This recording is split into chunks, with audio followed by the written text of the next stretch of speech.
kwenye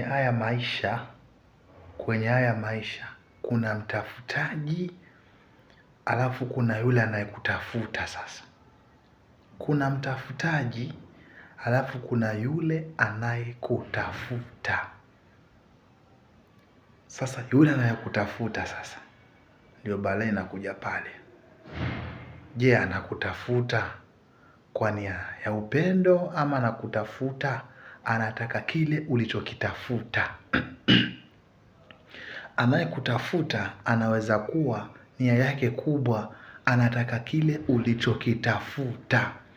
Kwa hivyo lazima uwe na msimamo na uwe na mtu unayemwamini kabisa kwamba wewe wataka hichi nilichokitafuta ama wataka mimi.